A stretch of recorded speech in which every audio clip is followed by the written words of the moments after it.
Welcome, everybody. It's lovely to have everyone here. This is the second Alumni Spotlight, and I was thrilled to see Derek Belt is here because he is the host of the inaugural Spotlight, I'd say, the genius behind the idea of having these alumni spotlights. And my name is Anita Verna Crofts. I am on faculty at the University of Washington's Department of Communications Comm Lead program, and I'm thrilled that we now have this tradition of a quarterly conversation convened by alumni for alumni and for the broader Comm Lead community, where we take a theme in terms of work that is the creative output that our alums are working on and bring them together for a conversation with all of you. So I am thrilled that today we have Emma Cortez Elent, who is going to be our host, our alumni host. And so Emma, I'm going to turn it over to you, and we're going to get into this conversation about our creative podcasting alumni. So Emma, welcome. It's great to have you here. Yes, I'm so excited to be here, and I'm so excited to connect with Andrew, Shannon, and Sophia. And so I'll just do a quick intro, and then we can start to get into it. My name is Emma Cortez Ellen. I graduated from Comm Lead in June of 2019. So it's been 6 years. I can't believe that. One of the things I did after I graduated from Comm Lead was actually launch my podcast in January of 2020. I am now a full-time content creator, and podcasting has just been a medium that I have loved and embraced since 2020. And so when I was able to connect with Mita and Liao, and we were talking about possibly collaborating, doing a UW Comm Lead alumni spotlight, I think podcasting was one of the first things we talked about because it is a way of communication that you can take through your passions, through your career. You can connect and build, your expertise within an industry. And so what I love today is that all our podcasters today all are coming in from different lenses, having and spotlighting different passions and interests. And hopefully when you walk away from the session, you might feel inspired to maybe even launch your own podcast. And so today, here is who we are spotlighting. Let me click. So we have Sophia joining us, sharing the power of dance. Andrew's joining us and sharing a history of marketing, which I'm very interested in because I want to learn more about marketing and history.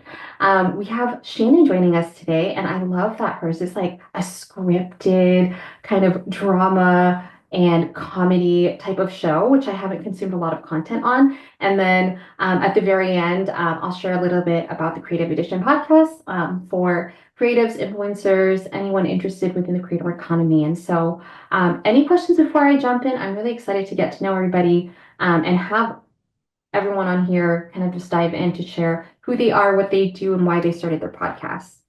Questions now? Okay. Okay, so we are going to kick it off. We are going to start with Shannon. So Shannon, I am going to let you come in here and share with us, who you are, what is your podcast about, and what inspired you to get started.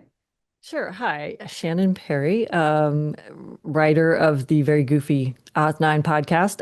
I actually got into podcasts because of the Comm Lead program. I took a video editing course. It turned out to be not very good at video editing, but fell in love with the audio editing. And then that quickly merged itself into podcasts. And as a writer who is always looking for opportunities to talk and tell stories and talk directly to an audience, podcast was just perfect because there's very few barriers to entry between you and your audience. So I love that. So when you started your podcast, did you already have like an idea or a theme in mind, or was that something that you developed like as you were taking that class? the when I started podcasting directly out of school, I was actually doing business sort of B2C podcasting.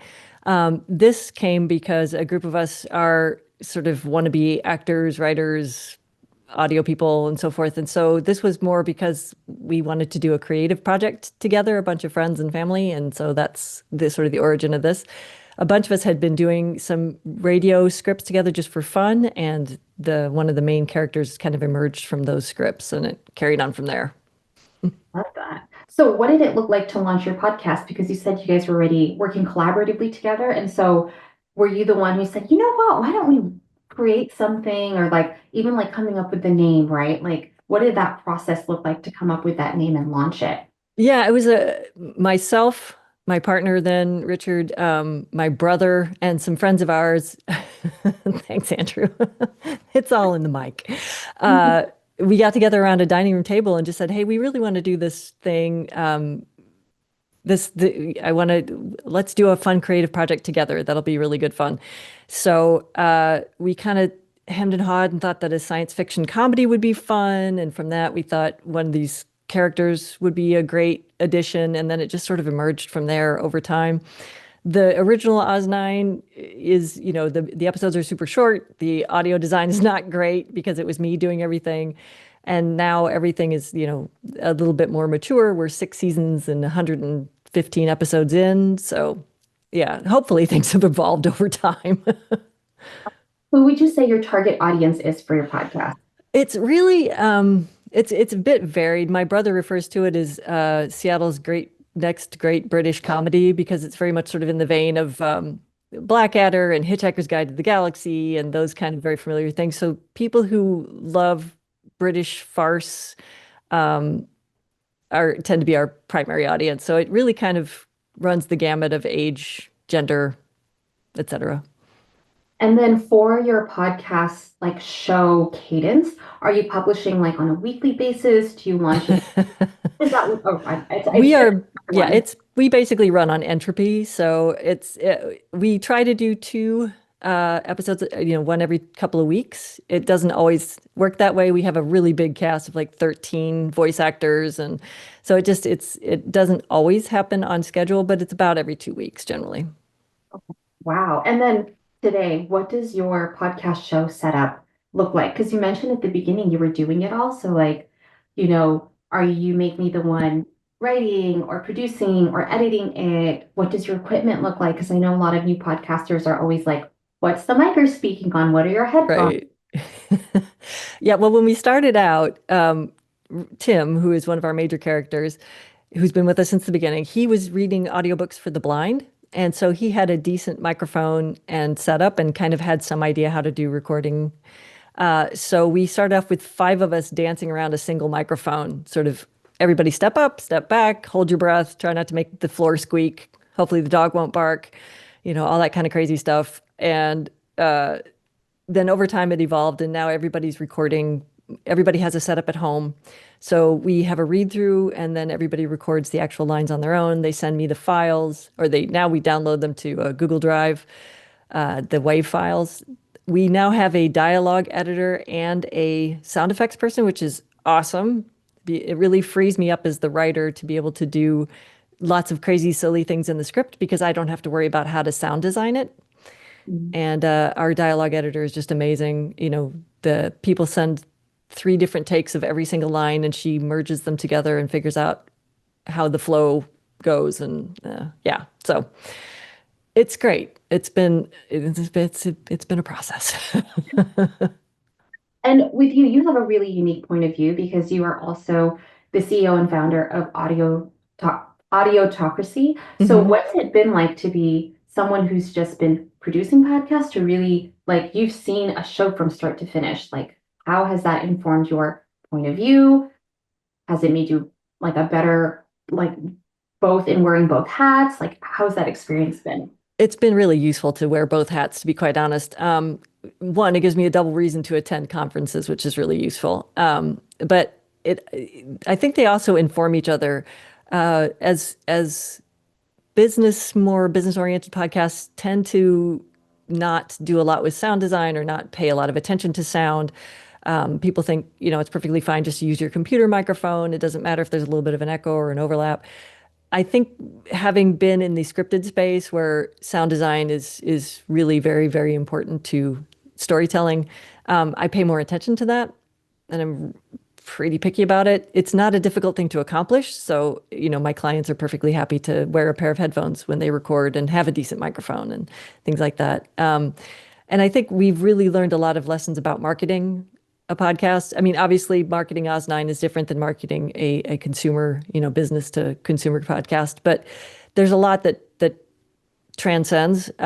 People develop strong relationships with podcasts, Yeah. with hosts and with characters and with so forth. And so we've really encouraged our clients to embrace that, have an engagement engine, talk directly to their audience, have a way for the audience to talk back to them.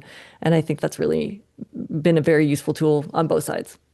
Amazing. Can we touch on a little bit of that? Because I know that is a big question for any podcaster out there about the marketing aspect. What has been, I guess, most useful for Oz9? Like, is there any specific platforms, an email newsletter? What has marketing, like what has worked for that show? Right, right.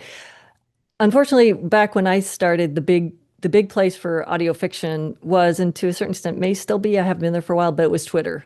That Okay. was really the driving force. And because we have all these goofy characters, a bunch of us signed on to Twitter in character, and then we started arguing with each other and bickering and sniping and having conversations with each other. And that just sort of attracted attention almost immediately. We were really lucky that it just kind of caught people's attention and they spread the message really fast. So that has been extremely useful. And then we went to, now we're on, we have our own Discord channel. We were very lucky to get in on a Discord that was very hot and popular at the time. Just any place where you can touch with your audience, I think is really important. Like I said, there is this very symbiotic relationship between host and listener, or, speakers and listeners. So, anytime that you can embrace that, it's a really good marketing tool. We've done a lot of exchanges with other podcasts. Like we'll drop a trailer in our feed, they'll drop a trailer in theirs. We'll do a whole episode. Crossovers are really big in the audio fiction space. So a character from another podcast will just suddenly appear. And we have the advantage of being science fiction and comedy. So we don't have to, we just say wormhole and somebody shows up on the ship and it's great. It's really useful. But, there are ways to market that are a little bit outside the norm. Mhm. I think really useful things are look outside your podcast community, out of your niche, and invite people from other types of podcasts. I am talking right now with a guy who is a chef on a podcast because I think it would be really fun for them to come on our show and be a chef on the ship. Because I one of the love really that. silly things is the food. So Amazing. Okay, so what would be like your piece of advice to someone who's wanting to launch a scripted podcast show? Maybe I would some say advice. Go ahead. do it. I mean, one, make sure you get into the audio community, the audio fiction community. It's a tight group. We're still very niche and still trying to sort of break out of our own circle and into the wider space. There's a lot of people who listen to audiobooks, but they're not really familiar with audio drama. Mm. We think there's a huge overlap of interest there, or potentially. So we're trying to convince people to get in there. But find the podcast community, find the audio fiction community. There's a ton of people in there with just expertise to share and all kinds of generosity and willingness to share. So find us on Blue Sky. A lot of people are on Blue Sky now. Yeah, there's Discord communities, all kinds. Reddit. There's a good podcaster thread on Reddit. Yeah, lean into the community and lean on the community. Thank you so much, Shannon. Okay, I want to pause. If there's any questions you want to take right now, we can, or we can save it for the end. I feel like I already learned so much, but we're going to keep our conversation going. Thank you, Shannon, for taking Thanks. time to like chat about Oz9 because yeah, it's just like sounds like such a dynamic show and it's very different from, a lot of the business maybe podcasts that we might be used to. Okay, so we're gonna keep going ahead. Okay, so up next we have Andrew, who's going to be talking about history of marketing. And so, Andrew, can you introduce us to who you are, what your podcast is about, and what inspired you to start your podcast? Yeah. Hey, everybody. I'm Andrew Mittrack. I was in cohort 13 with Shannon. Were you cohort 13 as well? Because we definitely took a lot of classes together. I was. Yes. And I see at least one other cohort 13er on the call. So we're representing. So I'm a marketer, as you might have guessed, based here in Seattle. And what inspired me to do the podcast is that I'm curious about history in general. When I choose to read a book, I tend to read biographies or history books, and I like history podcasts. And it struck me at some point that I've learned a bit about other disciplines of like the history of economics and psychology and music and art. And most other subjects are taught as a history, but not so much marketing. I'd been a marketer for, a dozen years or so. I took marketing classes at Comm Lead and at the UW as an undergrad as well. And I knew very, very little about marketing history. Maybe the very first chapter or first paragraph of the first chapter of a marketing textbook might mention it, but it's really glossed over in a way. And marketing is also something that's so ethereal. It's kind of here and now and on to the next thing. And there's a ton of podcasts out there about marketing today and marketing in the future. But a lot of the best stories tend to be more from a historic background, right? They're things that happened in the past, and so that inspired me. I've been a longtime podcast fan as well, and I felt like this is something that, in addition to my day job, I could take this on, and also it'd be a great growth hack to kind of meet a lot of interesting people. I've gotten to have interviews with some people who are like really impressive in the field. There's this guy, my first interview was with somebody named Philip Kotler, who actually wrote the textbook that I used at Comm Lead. And he's called the father of modern marketing. He's like in his 90s now. And he had written this textbook in the, oh, that's not me in there. Well, that's all right. Anyway, yeah. So anyway, it's been a really great time, and it's been a really fun project. Sorry about that. That's all good. Things around it clicked. Okay, amazing. So I'd love to learn what it looked like to launch your podcast, right? Because I think a lot of us might have an idea and they're like, hey, I see this opportunity. Like with you were like, there's like history of economics, there's history of psychology. What did it look like for you to launch it? What did it look like to figure out the name? What did it look like to record maybe that first or second episode? What did that process look like for you?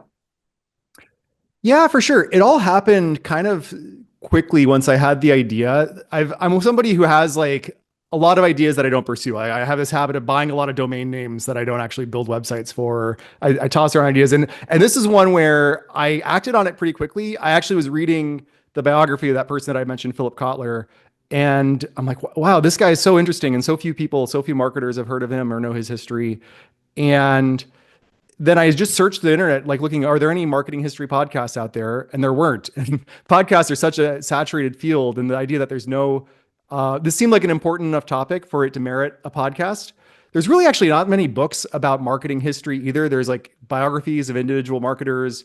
There's some that'll like focus on advertising or focus on public relations or some era within marketing, like, great ads in the 1960s or something like that. But this just seemed like a gap as far as the literature out there, not many blogs about this, not a podcast. So it felt like that existed. And when something doesn't really exist, it made sense to kind of claim sort of the generic name that sort of captures it. A history of marketing is pretty descriptive. You kind of get a sense of what it is from the title.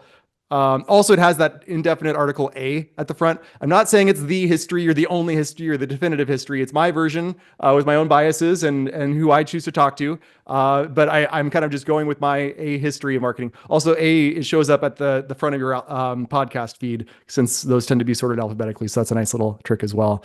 And launching it, really, the guests sort of helped launch it. The first 5 guests or so that I lined up were all folks who had pretty decent sized social media followings of themselves, in the hundreds of thousands or so, or actually one of them, Guy Kawasaki, has like millions of social media followers. So if you're trying to grow a podcast and from a cold start, finding guests who have their own audiences and share it on their own platform and kind of give you an immediate boost of credibility, that was one way to do it. So that was sort of the approach: is find folks who are both legends in the field. Also, it's a nice to have. I didn't say only find people with big social media followings, but try to find folks who have a lot of value, have some interesting stories to tell, and if they happen to have big audiences of their own, that's a great way to kind of tap into them. And then their audience finds it, they start recommending people, and then so on. And like the finding guests has been a very easy thing so far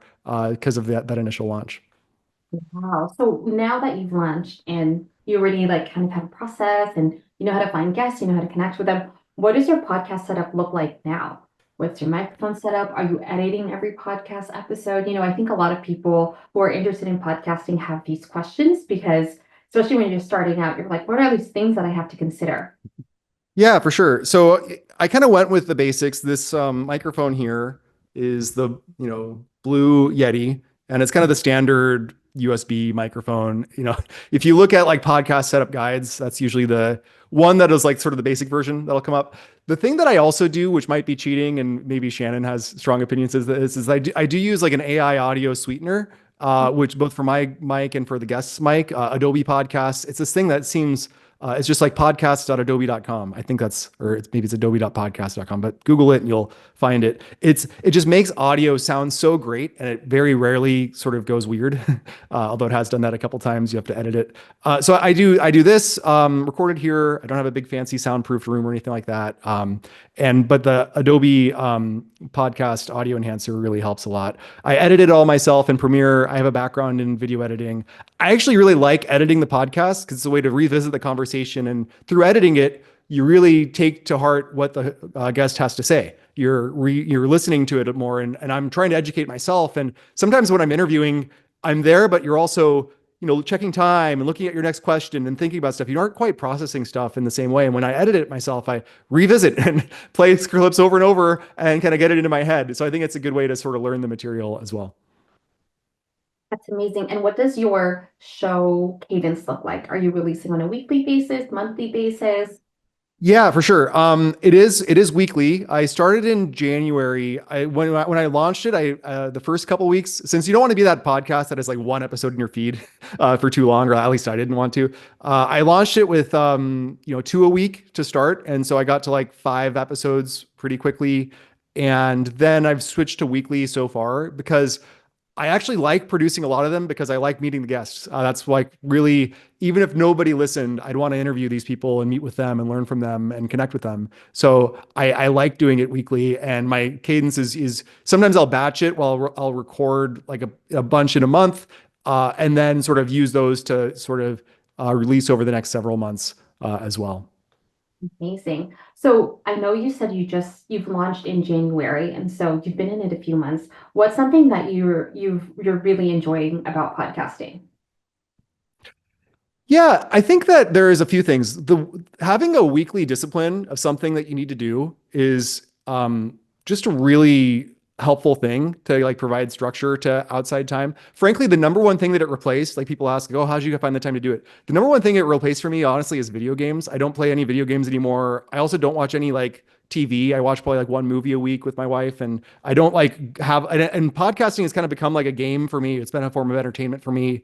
And I think it's a much more creative, constructive sort of form of how to spend my time. And so that in itself has been a really great form of discipline that I've been able to kind of keep up. And when I released in January, I started editing maybe back in November. So I kind of feel like I've been doing it, for a couple months prior to that. So it's been a really good structure to life. I think the other things, meeting the guests, I kind of talked about. The other is sort of international response. I have such a sort of home country bias or a Seattle bias, or I thought, oh, maybe folks at my company or in the Seattle area will see it. And then like I get random messages from people all over the world, in Sweden, in Bangladesh, in China, in India, and Brazil is actually like it's the U.S., then India, then Brazil are like the top listener places. And just like getting a nice note in the morning from somebody who found it and resonated with it, it's like so motivating. It's like the best feeling in the world to just find something. And I've mostly pretty much only gotten really positive comments from people. You get worried that the internet could be kind of a mean place, but everybody's been super nice so far. So it's been a lot of fun.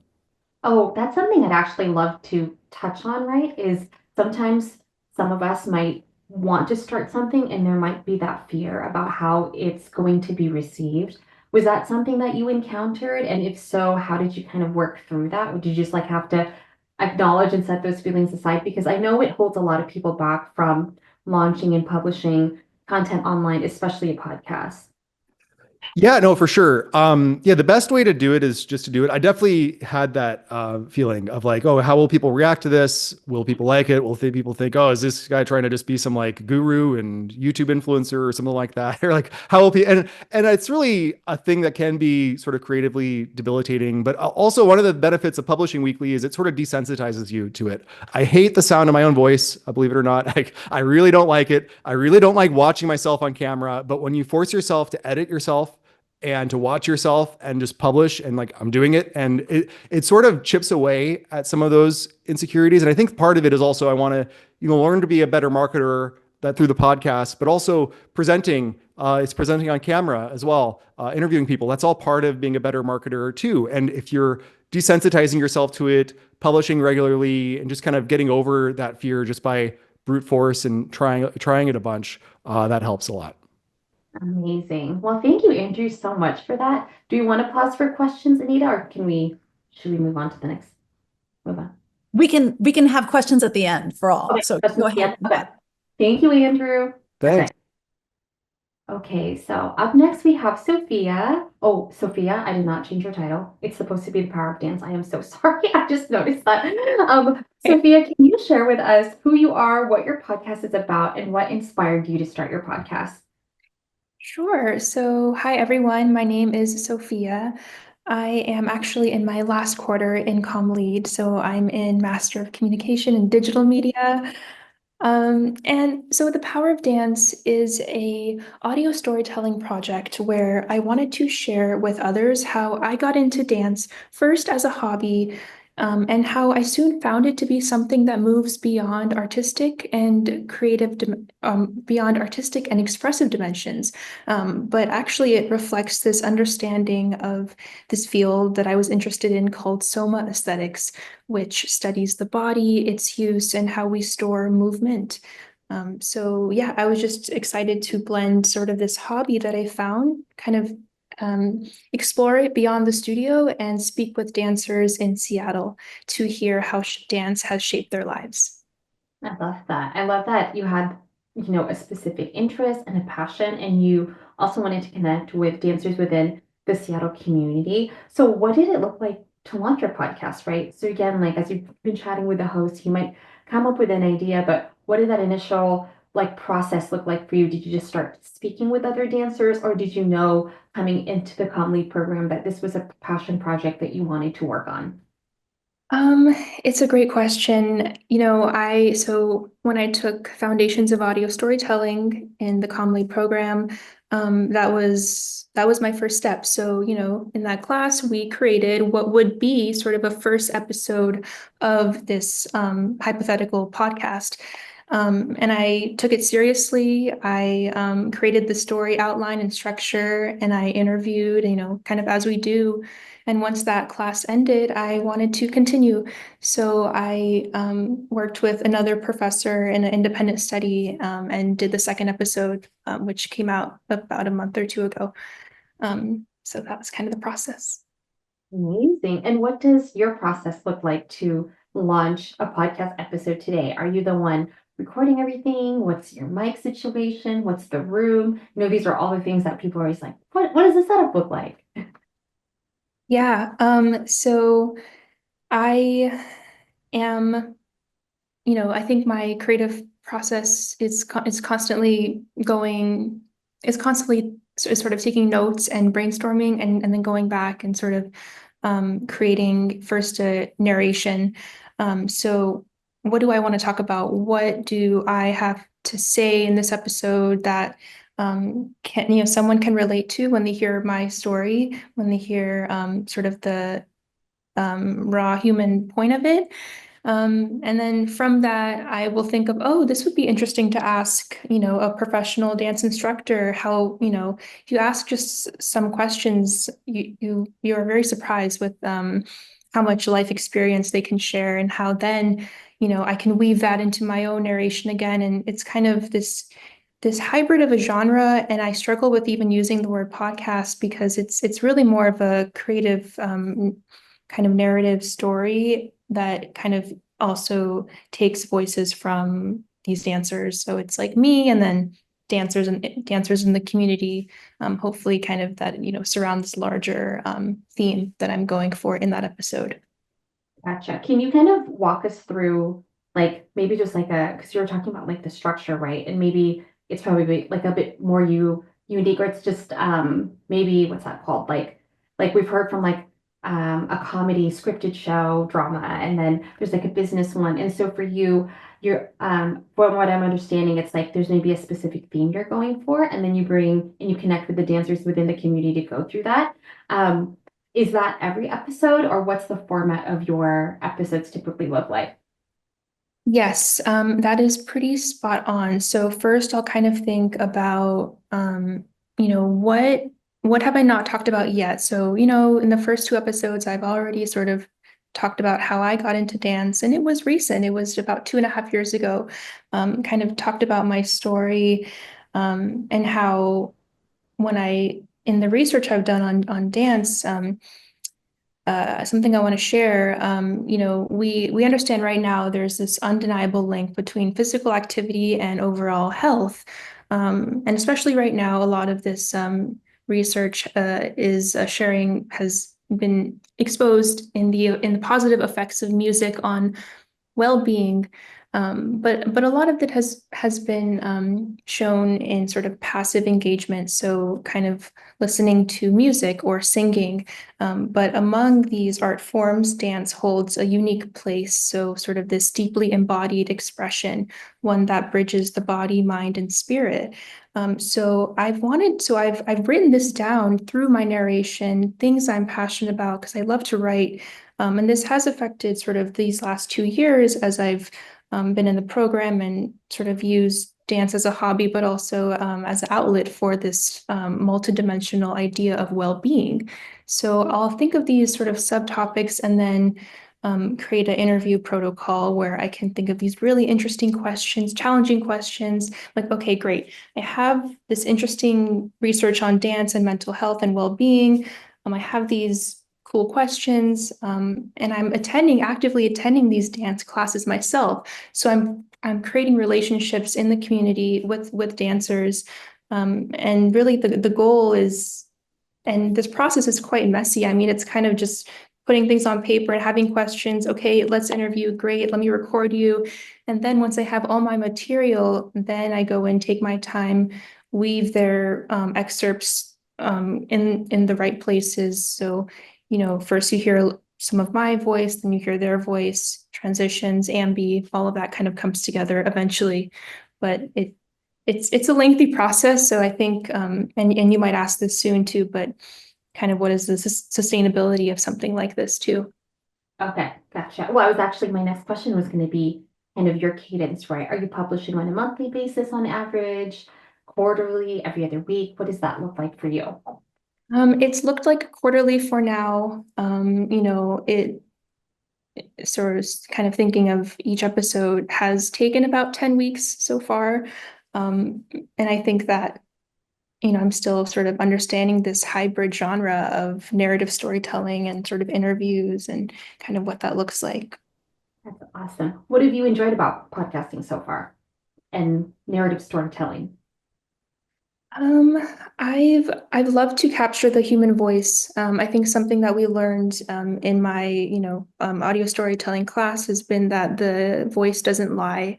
So when I sit down with these dancers and I ask them questions like kind of like, what do you think of the body and its use, and kind of these deep questions that have a lot to do with dance, but also they just go beyond choreography and stuff like that. So I think hearing what they have to say has really inspired me. And then, if I could put it into a medium and then give it to someone to listen to, and you never know. And then I also want to say that I love what Andrew said about having a weekly discipline of something you need to do is great. And I think that, as I continue after the program, having this project, that means a lot. But, it's just inspiring in and of itself. Amazing. What would be a piece of advice you would have for someone wanting to start a podcast today?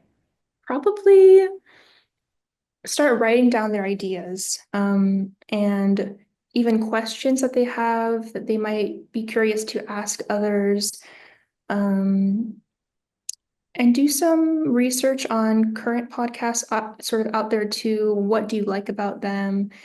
How long are they?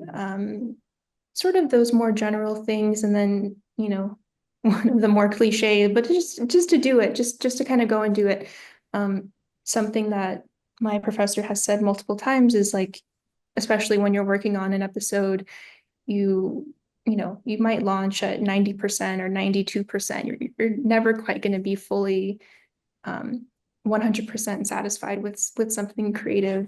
And I think that's okay. And I think just just getting something out is a lot to be proud of. For sure. Thank you so much, Sophia. Really Thank you. appreciate that.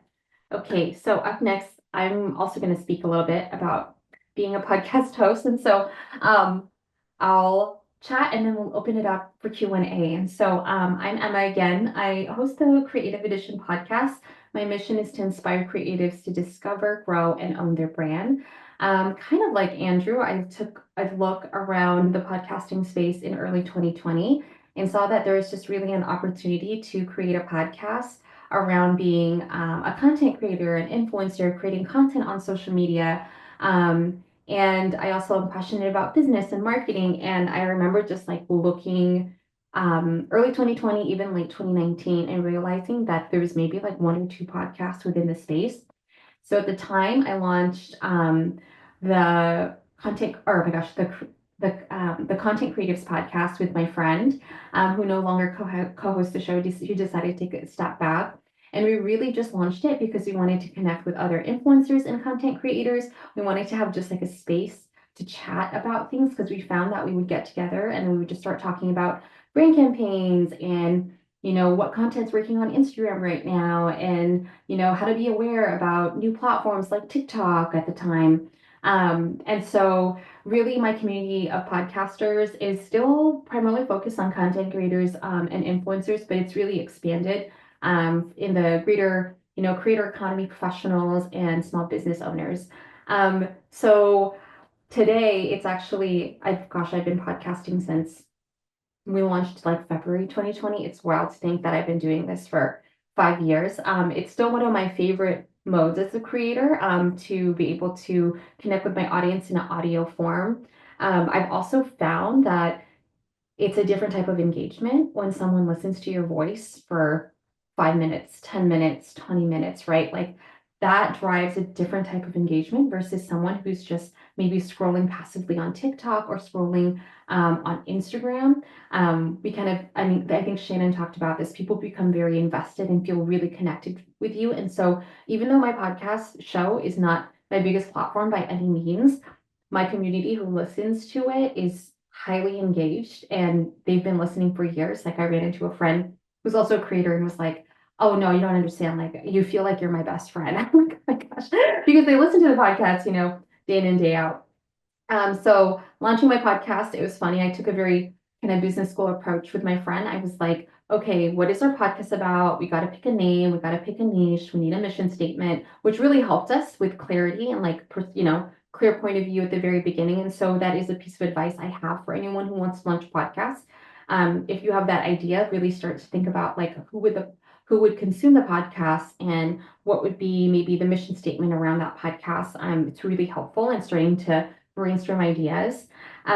Today, I do not edit any of my episodes. I still record with my Audio Teca. I actually listened, oh, you can't even see it, but I listened to the Buzzsprout 6 podcast episode series about how to launch a podcast. And after I listened to that 6 episode series, I bought the equipment and I launched the podcast. Like that was my process. I was like, this is the mic that they recommend. I was like, okay, I'm just gonna plug it in, and then I have headphones. And so so today that's what I'm still recording on the same mic I recorded. I probably could upgrade maybe to Andrew's mic that I saw because I know that's a really popular one. I outsource all of my editing. I do have a podcast editor who I basically will upload 2 podcast episodes at a time. We just have a Google folder and then she edits, uploads it to Buzzsprout, which is where I publish my podcasts through. So it goes out into Apple and Spotify and all those channels. But yeah, one of the things I love, which I feel like I also relate to Andrew, is interviewing guests. It's been really fun to connect with other creators within the community and marketing professionals and business owners and, kind of everyone under the sun within marketing and the creator economy. I've learned so much. One of the things too that I think it was like a career benefit that I wasn't expecting. Having a podcast led me to be able to my editor at Forbes. And so I'm a contributing writer covering the creator economy. And she found me through the podcast. So she was like looking for people who were experts being content creators and being influencers. And I've had a podcast for, the last few years now. And that was one thing on how I got onto the radar. And so professionally, right, if that's like something that you'd like to do, contribute to a publication or establish your expertise in a specific industry or in a field, having a podcast where you talk about whatever that topic is for, once a week or once a quarter, right? Like you just have shown that you are committed to the craft, to the industry, and you're sharing what you've learned and your insights can really help you do that. And so that's been very helpful. My podcast, I feel like, has also just really expanded my network as a creator. I feel like a lot of us, especially if you're like a solopreneur, right? You're working in your own bubble. You might work with a photographer or an editor, right? But having a podcast, I feel like I'm able to like connect with, people all over the country and can chat with them and get to know them in a, really like deep level for that 20 or 30-minute interview. That's something that I've really enjoyed. And I'm trying to think, oh my gosh, I was like going through our questions.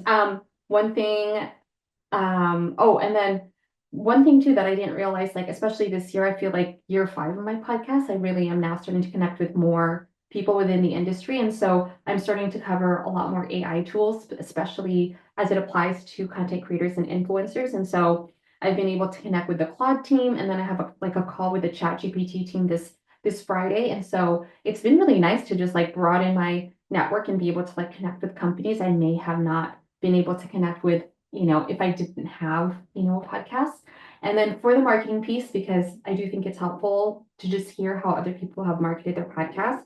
The 2 biggest drivers for me right now are on Threads, not Instagram, ironically, which is so funny. And I don't really post on my podcast Instagram as often. I left Twitter and I was like, okay, I'm done with X. I'm going to go on to Threads, which is the meta version. For discoverability, it's been very helpful. And then LinkedIn, of course. And so anytime I have a guest on, I post on LinkedIn or I just like share my recent episode. LinkedIn has been a really great way to just market the podcast. And it's also really shareable. And so, yeah, I've also found, at least with like LinkedIn versus Instagram, right? Right, the psychology or the user behavior on LinkedIn, like people are pretty motivated to want to connect and learn. Whereas maybe on Instagram, you might just be like scrolling to be entertained, like maybe you just want to see outfits or places to go in Seattle, right? Whereas like LinkedIn, I think there's like a little bit different of like a user psychology where people want to learn and connect. And so I have gotten on, I think, like a lot of people's radar, people like being interested in coming onto the podcast through LinkedIn. Okay, so that's all I had.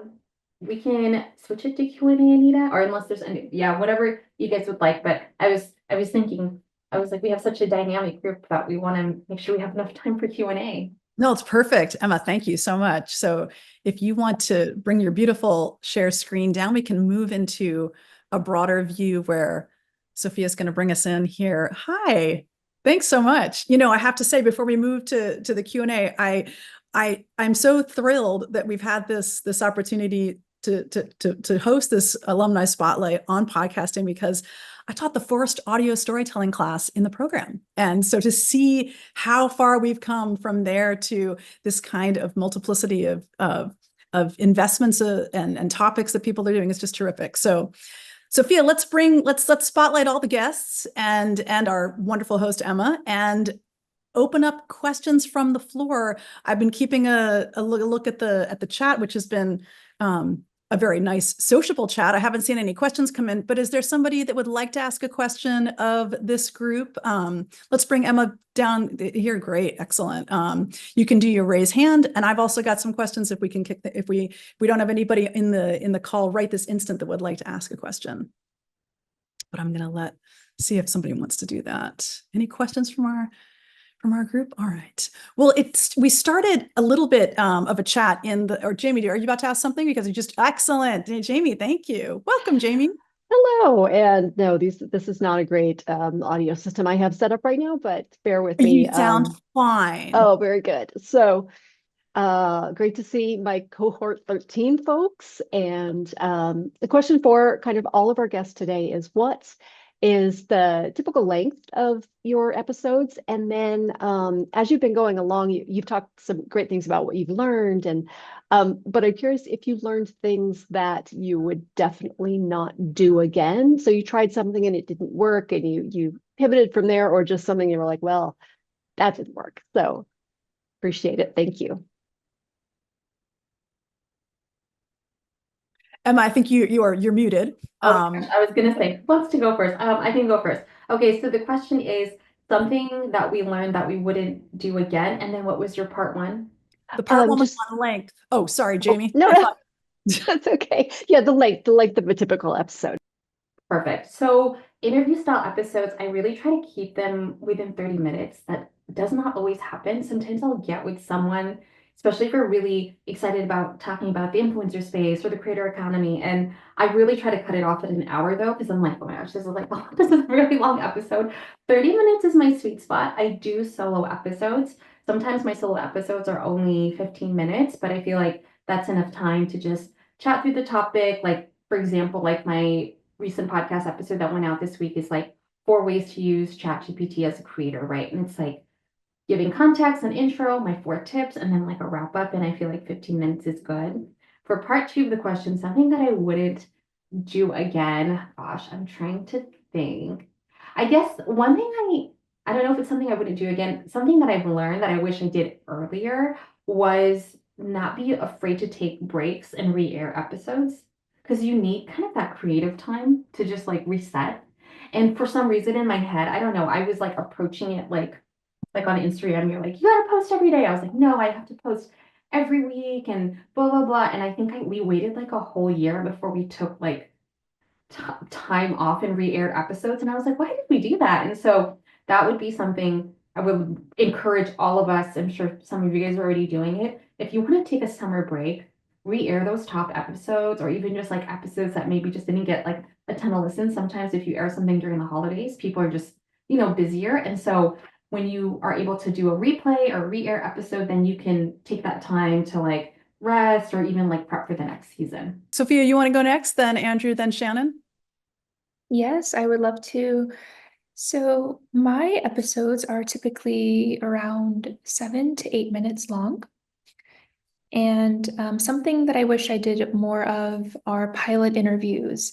I think interviewing dance friends or dancers, not necessarily dance instructors, but just dancers to see what's coming out to them, and that they've helped me create questions for my dancers that I will be interviewing that have been really helpful to see it from their lens.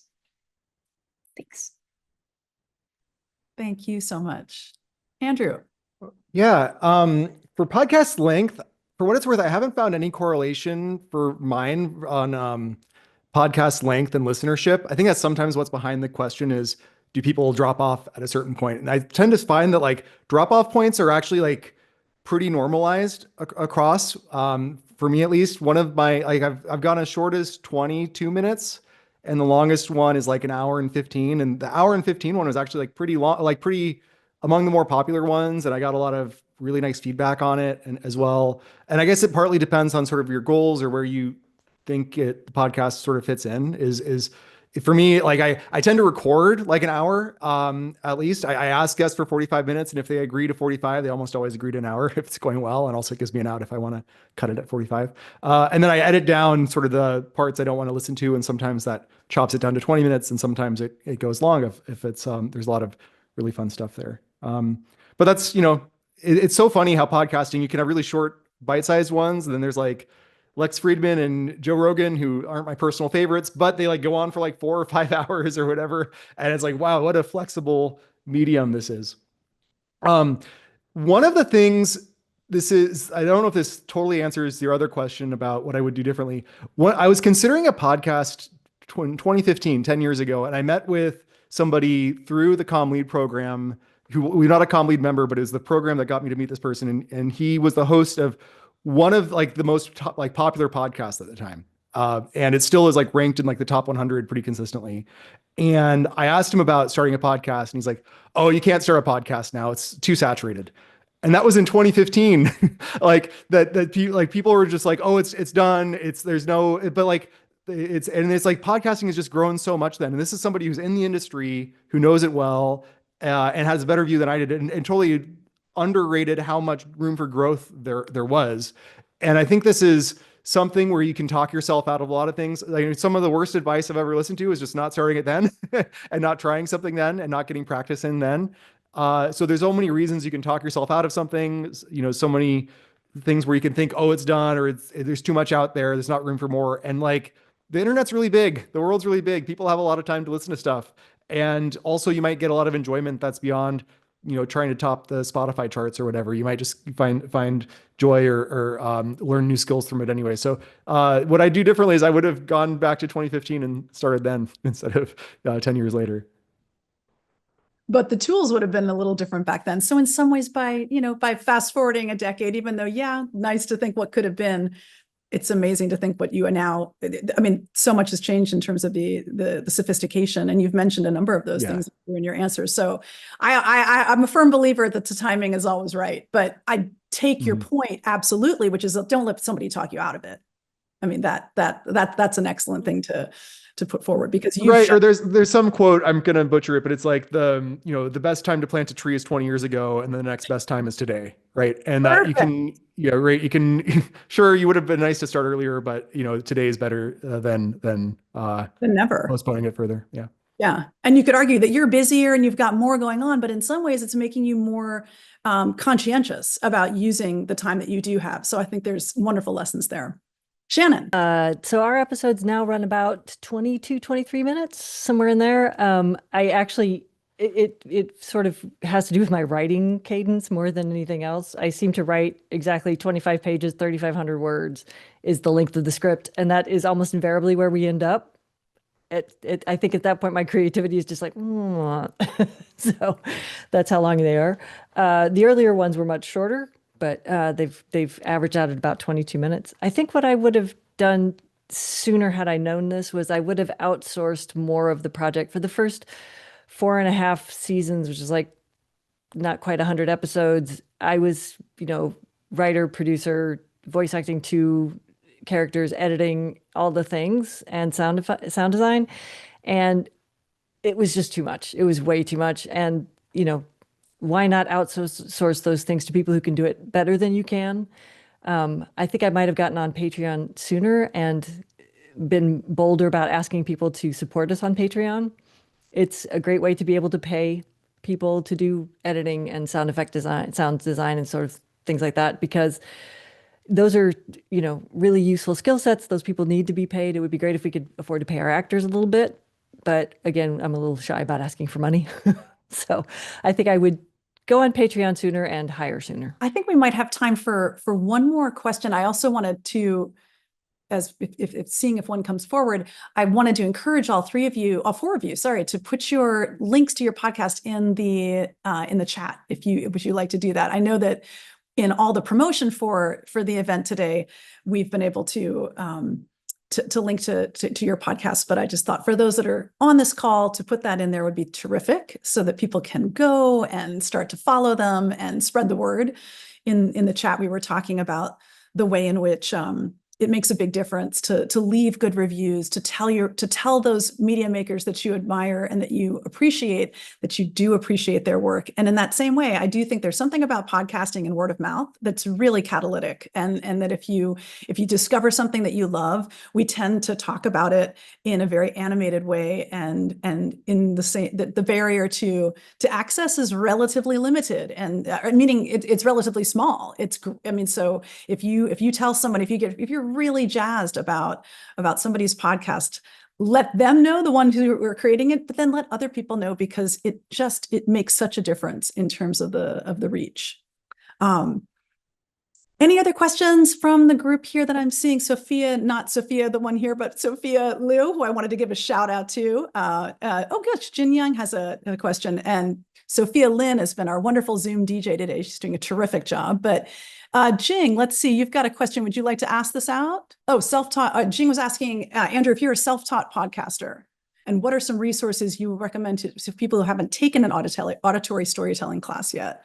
That's a good question for all 3 of you. Just quickly, are you self-taught? I'll go first, but yeah, Go would love first, to hear Andrew, from please, everybody. by all means. Yeah. So I guess I'm self-taught. I spent actually a lot of time doing video production, and I actually I produced a podcast for an investment company that I worked at back in like 2012. They were pretty early to the podcasting game.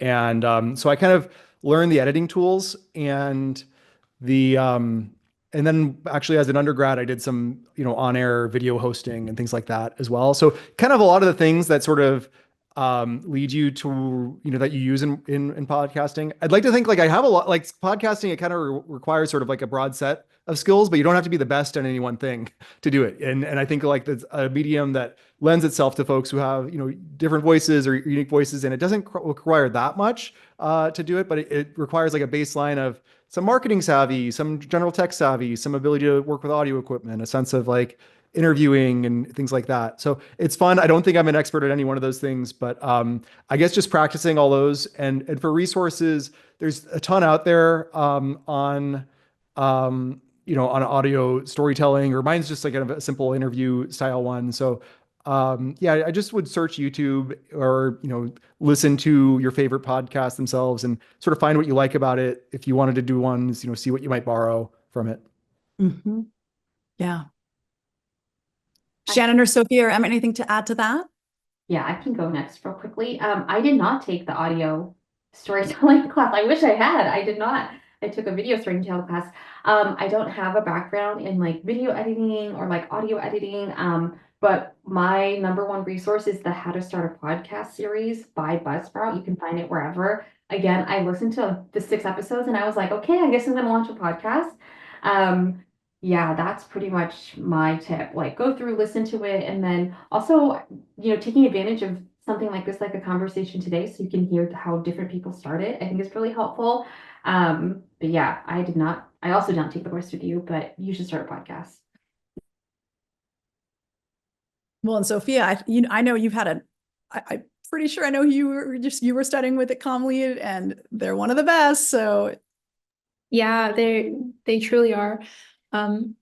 Something that I would also add, just on top of what Andrew, you mentioned, some great resources, making a scratch track sooner than later. So maybe if you can just get your phone and on your voice memos, record yourself and what you think you might want to say, and then putting it into the program, to the audio editing program. And you might re-record later, but just to kind of get an idea of how it's sounding, because I'm more like auditory kind of learner, so I need to kind of like visualize how it will look. But I think that's also a time thing. If you have the time to do something like that, I would recommend. thank you, Sophia. And Shannon, last word to you, as both a creator and someone who has been a podcasting instructor in our program and other programs. Yeah, so I tell people like pick a DAW, a digital audio workstation, and stick with it. Find one that works. Like a lot of people start out on Audacity, editing on Audacity because it's a free one. It's okay. I think people tend to outgrow it. So particularly if you're a student, maybe consider like a Reaper or Hindenburg, something like that, and then learn how to use it. You'll save yourself trouble down the road, or hire it out to somebody else who will edit for you. I put in the resources, transom.org, Sound School with Rob Rosenthal is a great resource. There's a ton of stuff in there about storytelling. And I also recommend, this is the book I use for my class. You're probably all very familiar with it, Out on the Wire. This is a great book. You'll notice that I have marked it up. Yeah, so Jessica Abel. This is a really good book about just storytelling in general. I am self-taught, and if you go back and listen to the first season of Oz 9, it's very obvious. And actually, that book does a wonderful job of encouraging us to just accept the fact that you're going to improve as you go, and again, don't let that hold you back. So, yeah, I have one more recommendation that I forgot before, and that's using all the AI tools that are out there, like just like for podcasting practice. A lot of them have a voice mode now, and you could say, hey, pretend you're this interview subject and respond to questions. And then you get to like practice being a podcast host to an AI. And you sound like it seems a little weird, but it's actually like a really like to practice something out loud. And I'd encourage anybody who's on this, like just consider playing with those tools, love them or not, like they're probably going to be a part of our lives and only more so going forward. And learning to embrace them and using podcasting as an excuse to learn and explore AI tools is something I'd always recommend. And Emma, I hope you share notes with all of us after you meet with the Chat GPT folks as far as what they have to say about applying that to podcasting. Absolutely. No, and just in general, what I love about convening on these spotlights, and thanks to everybody for coming today. Thanks for our 4 fantastic guests and our host, Emma, in particular.